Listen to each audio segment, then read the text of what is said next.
The last thing you want to hear when you need your auto insurance most is a robot with countless irrelevant menu options. Which is why with USAA Auto Insurance, you'll get great service that is easy and reliable, all at the touch of a button. Get a quote today. Restrictions apply. This message is brought to you by Abercrombie Kids, where the activewear is made for every summer activity, so your mini-me can bring their personal best. Summer days are always an adventure, from day camp to rec leagues and pool days. Abercrombie Kids has the shorts, tees, and swim to keep them comfy and keep up with them. Get everything for the entire summer at Abercrombie Kids. Shop in-store, online, or in the app. Whatever the occasion, effortless elegance is right this way. Because Hilton brings you new ways to stay courtesy of the Nomad London. And it doesn't stop at award-winning dining in a space draped in velvet and illuminated by vintage chandeliers. No, this day goes beyond with unparalleled personalized service and attentive hospitality. Oh, and did we mention the Nomad London can be booked using your Hilton Honors points at Hilton.com? Hilton, for the stay. Does it ever feel like you're a marketing professional just speaking into the void? Well, with LinkedIn ads, you can know you're reaching the right decision makers. You can even target buyers by job title, industry, company, seniority, skills. Wait, did I say job title yet? Get started today and see how you can avoid the void and reach the right buyers with LinkedIn ads. We'll even give you a $100 credit on your next campaign. Get started at linkedin.com/results. Terms and conditions apply.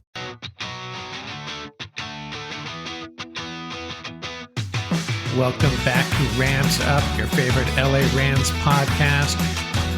We are part of the Fans First Sports Network, and you can follow us on YouTube at youtube.com/@RamsUpPodcast. I'm your host, Mark.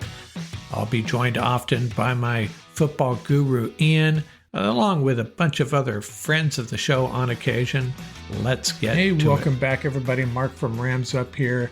Going to get through a couple of items, follow up on some stuff that Ian and I discussed yesterday. Hey, and UCLA in the College World Series. Looks like they're taking care of Murray State as we speak. And hey, how about the Pac-12? Half the Pac-12 is in the College World Series. Now, got to think about that for a second. But it's true. Half of them are in that final 8. So, hey, it's episode 761 on the podcast. Now, it was episode 760, the one Ian and I published yesterday. Didn't get a chance to talk about a number 60. I'm going to talk about a number 60 and a number 61 this time around. And it's two guys that played together. Let's talk about two offensive linemen from the greatest show on turf, Mike Grutadaria and Tom Newton.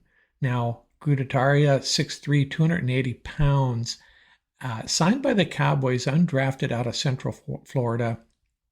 And then he was released, and he was actually released with the entire practice squad, apparently, to make room for Deion Sanders, who had just signed. So he signs with the Rams the following year, plays for the Rams in 1996 through 1999, 66 starts, including all of the 16 games in that Super Bowl run. He played in between guards Tom Newton and Adam Timmerman.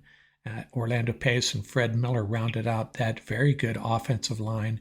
And Newton is my number 61, 6'5", 280 pounds, out of Western Michigan, drafted in the 7th round by the Bills, released, tried to catch on with the Broncos and the CFL and even the Amsterdam Admirals, played for them as well.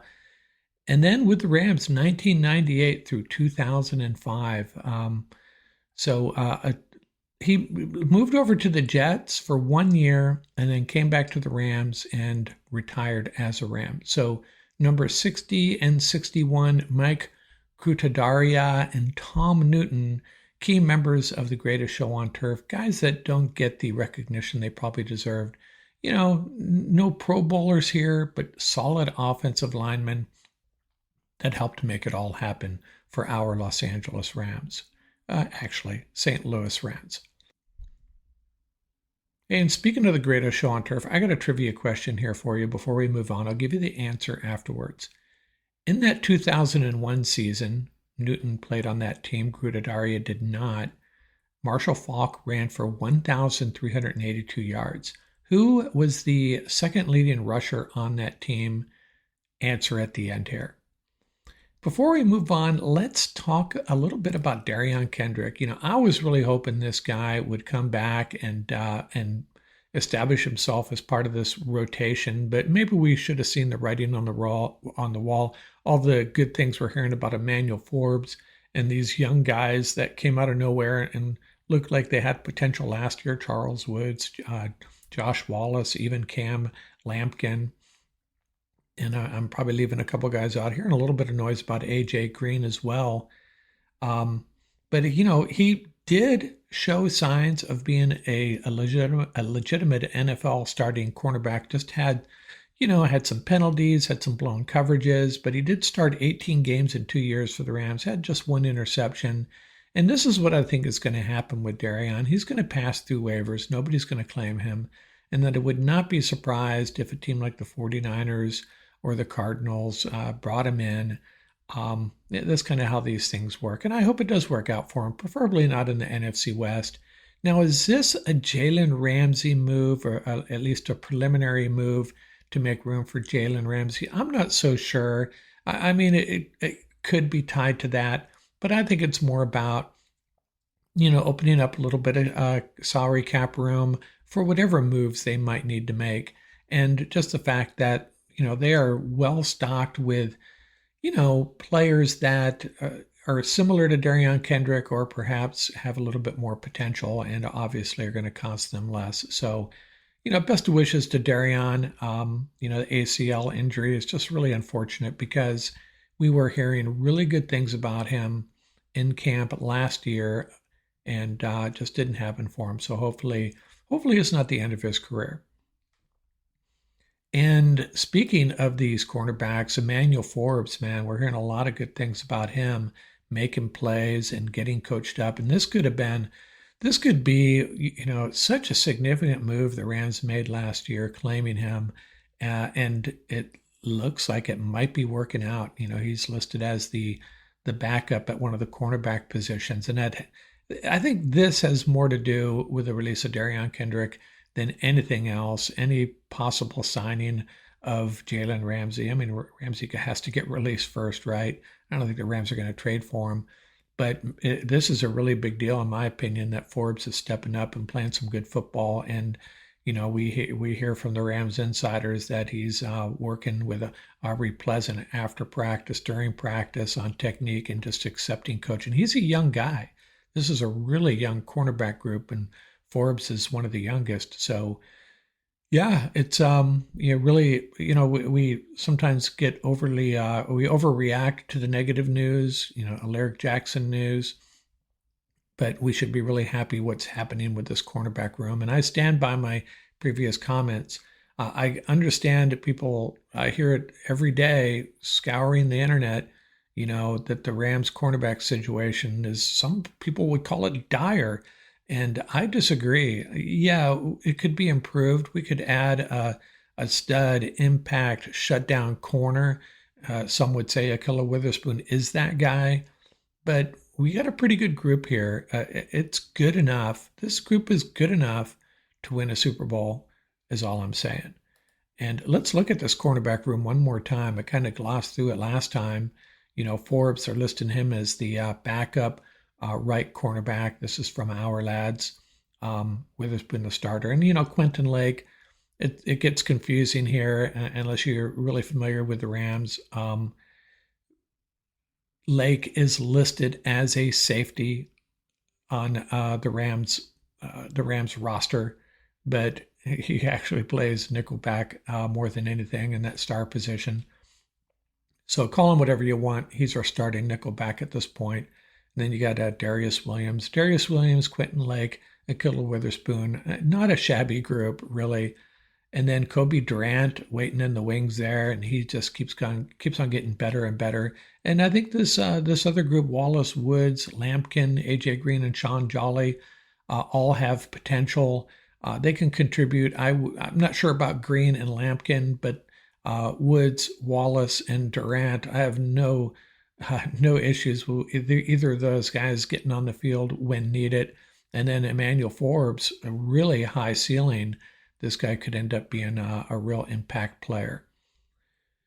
So, and DJ Humphries at offensive tackle, I wanted to talk about him a little bit more. Let's go over his career. First round pick out of Florida in 2015. And,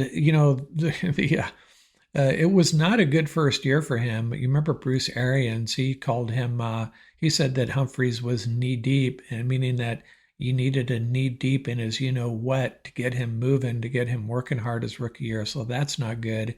And he was inactive his entire rookie year. Finally got moving though, in his time with the Cardinals, had a really good, decent career, 2015 through 2023, Pro Bowl in 2021. Statistically, I think 2020 was his best season though. And then he tore his ACL at the end of the 2023 season. And remember, how was he 100% when he got on the field for the Chiefs? Possibly not. He only played in 2 games for them. And as Ian pointed out, got benched for a guard at that tackle position. But another thing we glossed over, he agreed to a contract with the 49ers in April, but ended up not signing. So I guess that's a good thing from a Rams perspective. And per Cameron DeSilva, Rams Wire, I love his stuff, and he provides some meat on DJ Humphries. His only Pro Bowl was 2021. As I said, statistically, 2020 was his best season. Allowed just 3 sacks and 695 pass blocking snaps, earned a career high 88.3 grade from Pro Football Focus. So he's been fairly consistent throughout his career. And just those 92 snaps with the Chiefs did not go well, but let's just hope that's not indicative of how he could potentially play for the Rams. I understand the concern, but I'm a glass is half full kind of guy when it comes to our Rams. Unless we're up 34-0 in the fourth quarter, I'm still sweating bullets. But overall, I'm really hopeful that DJ Humphries, if called upon, is can answer the bell. And back to Alaric Jackson, I don't want to dive into any medical discussions too deep anyways, but someone did reach out to me. I'm not going to quote, I'm not going to cite them. Hey, you know who I'm talking about. If you want me to, hey, you can come on the show and talk about it, but I doubt you want to. But this person with a legitimate career in medicine that relates to issues like this, he told me that if he was Alaric Jackson's doctor, he would advise that he retire. Now that's just one man's opinion. So hopeful and optimistic that Alaric plays. If he can't, I'm hopeful and optimistic that DJ Humphries is the answer. But, we got to really worry about Alaric Jackson's health, and that should be preeminent. Now, as Ram fans, we get selfish sometimes. Get out there, Alaric. This is a Super Bowl run we're trying to put together here, but we don't want him to put his health and life at risk, that's for sure. So the other thing I wanted to do this episode is get back to talking about position groups, and I'm going to talk about a specific position, center. We're going to talk about the centers across the NFC West. Are your business expenses playing hide and seek?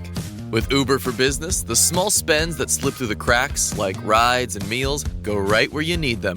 Because it integrates with leading expense platforms, you can say goodbye to surprise costs, missing dollars, or chasing receipts. Everything's track downable. Uber for Business. Make small steps that make a big impact. Learn more at uber.com/small steps. After Zoomies at the dog park, it's time for Drive Up at Target.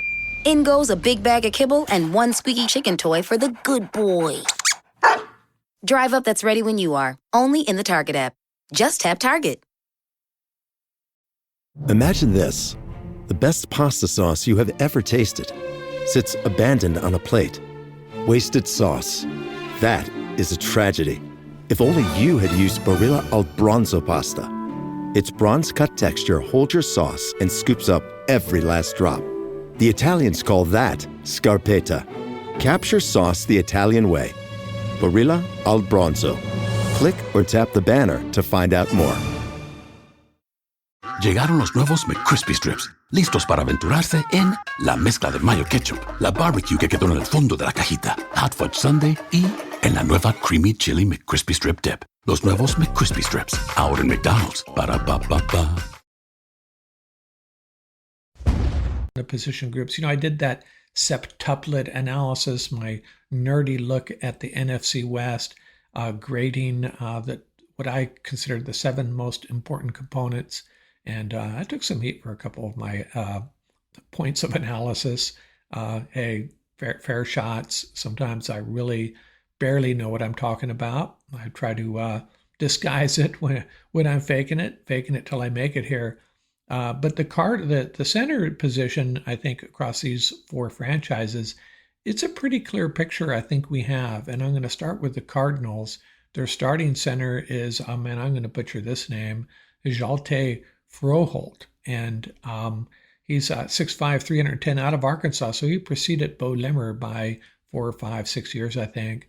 Played with the Patriots, Texans, and Browns. And he graded out as the 7th best center on Pro Football Focus last year, especially a good run blocker.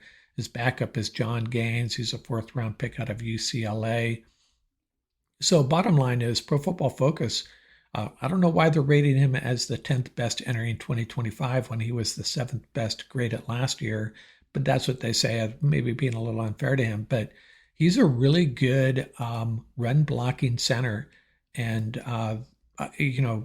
this is a position that most Ram fans are probably, we don't keep our fingers on the pulse of interior offensive linemen of most teams, I think.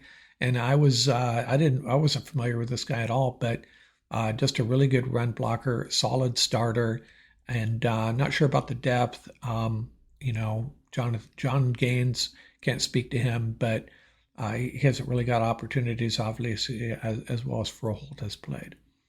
So Cardinals in good shape at center, and then you got the Seahawks, not so much here. Oluwatimi, I think I got that right, backed up by Jalen Sundell. Oluwatimi is 6'2", 309, a 5th-round pick out of Michigan in 2023. Played 4 years at Virginia prior to Michigan. He was the Outland Trophy winner as the best interior lineman in college football and also won the Remington Trophy as the best center. Now, he started last year as a backup, and then Evan Brown suddenly retired, and he was thrust in as a starter. Appeared in 16 games, but only started 1 in 2023. 2024 appeared in 12 games, started 8. That was after the retirement there. Graded 64.2 overall by Pro Football Focus, which is fair to Midland.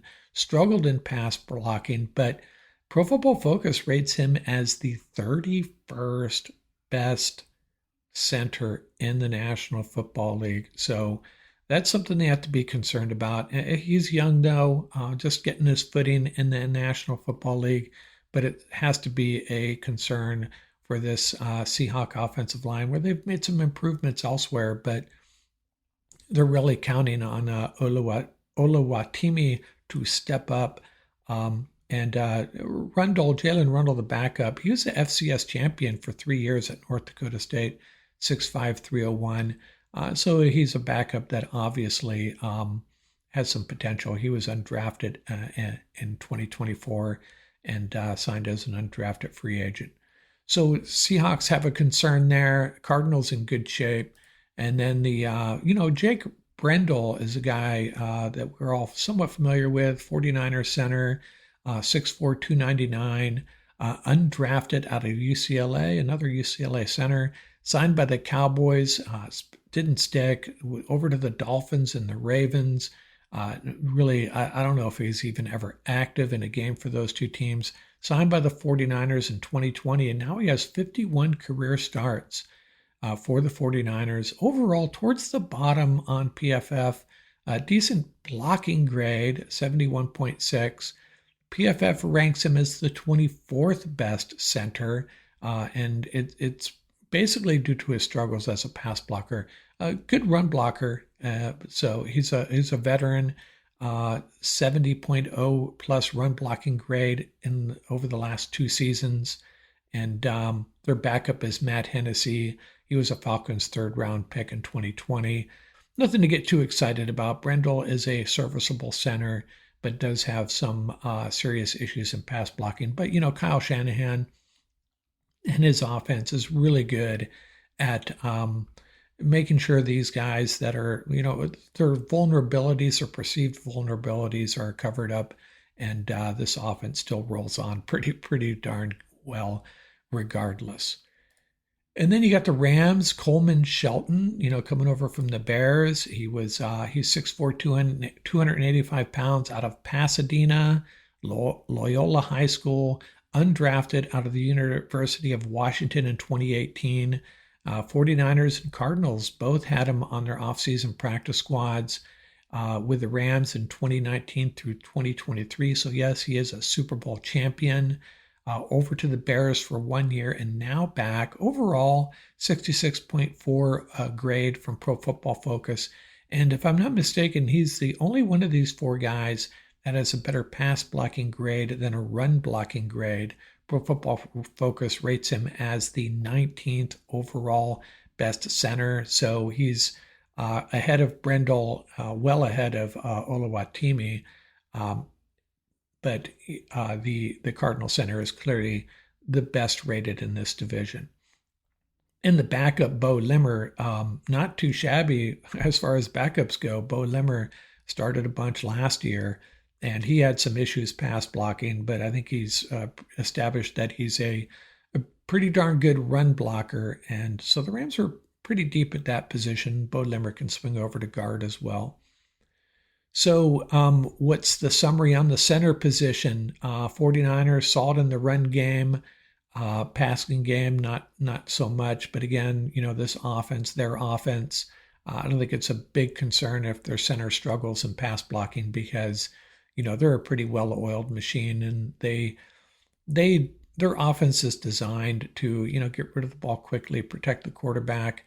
And if the center is struggling in pass blocking, this offense will generally still do just fine.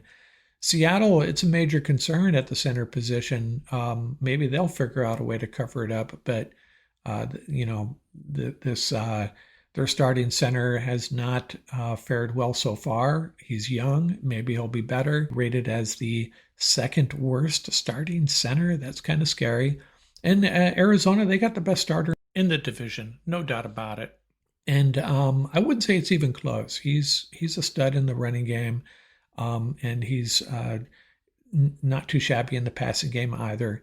So I think Arizona should be very happy with their situation there. And the Rams, it's about depth and stability. Depth in that they have Bo Limmer there, and stability in that Coleman Shelton is very familiar with Sean McVay's offense. Sean McVay is obviously very comfortable with Shelton as the starter. I mean, he didn't even blink after signing Shelton and christening him as the starting center, which I thought was kind of messed up. Bo Limmer may be in the doghouse for an entire year because of one very critical missed block. We don't want to talk about that anymore, but it's the truth. So Coleman and Shelton, depth and stability. So overall, Arizona on the top, Rams and 49ers in that order, follow them, and then the Seattle situation bringing up the rear, pretty much how Pro Football Focus has them stacked as well. A few other notes. I saw a article, Justin Carter, on MSN.com of all places. And, I'm not going to take issue with Justin Carter, just going to disagree with him on this one article. He said that there are 5 NFL contenders whose Super Bowl window is about to get slammed shut, and one of them was the Rams, and I beg to disagree. And he focused on the fact that Matthew Stafford is, when Matthew Stafford's play starts to decline or the Rams move on for him, it's over for this Rams team as far as pursuing a Super Bowl. And I think that's a little premature. Potentially the window could close, but I'm certainly not going to I'm not going to sell Sean McVay's ability to coach this team up regardless of who the quarterback is. And I'm not going to sell Les Snead short as far as being able to get the right quarterback in here and lead this team back to the promised land. It's too early to say. This team, people were saying their window shut after that Super Bowl because they had gone all in, as they like to say, and we proved them wrong. The Rams proved them wrong very quickly. One down year, and here they are as one of the premier franchises in the league again. And if Matthew Stafford's play declines, or if Matthew Stafford retires in a year, are you telling me that this team is absolutely going to be out of the picture, out of contention? I'm sorry, I'm not buying it. I'd need to know who the quarterback is, but I think the Rams will figure it out. I don't think the window will ever close as long as Sean McVay is coaching this team and Les Snead is a general manager. They may have a bad year here or there. They may have a bad blip on the radar due to injuries or maybe dealing with a rookie quarterback for 1 year, but they're going to be okay long term. Now, I wanted to share with you, there's a poll on the YouTube channel. Check it out. I was working on my next edition of the Greatest 50 Rams Ever. I'm saving that for the summer, later in the summer. And I was thinking about these four guys. Now, Jared Verse isn't in contention for the top 50 Rams all time. I'm limiting it this time around to retired or players who have left the team, Cooper Kupp. But so Jared Verse isn't on this list. But among the other three, I was really struggling with how to rank them: Kevin Carter, Leonard Little, and Robert Quinn. And I know they bring different things to the game, especially, Little and Quinn, I think, are more pure pass rushers, especially Little. Kevin Carter, a more complete defensive end, defensive lineman. But I proposed a situation and asked you, who would you want out there on the field? So check that out. I'm kind of proud of that question. It gets the juices flowing. And wrap things up, the answer to my trivia question: 2001 Rams, the team that went to the Super Bowl, who was their second leading rusher behind Marshall Faulk? Faulk had 1,382 yards. Trunk candidate, number 2 on the list, rushing yardage for that team, 441 yards, a 5.7 yards per carry average. Not too shabby. Trunk candidate. I probably talked about that once before. If I have, it's been a couple years, but that's all I got out here from Rams Up. This episode is brought to you by Nespresso and Samra Origins by the Weekend Coffee Collection. Introducing Samra Origins. My collaboration with Nespresso is a connection to my roots, to my mother, Samra. Coffee that hits the right notes. It transports you. Crafted with unique notes and bold soaring flavors. Experience a taste that moves you. Nespresso and Samra Origins. Discover more at Nespresso.com.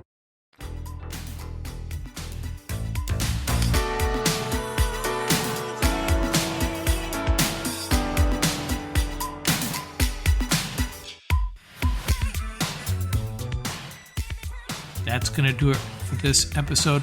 Remember, you can reach us at ramsuppodcast@gmail.com. And don't forget about our YouTube channel. Till next time, keep the horns up, stay safe, and have fun out there.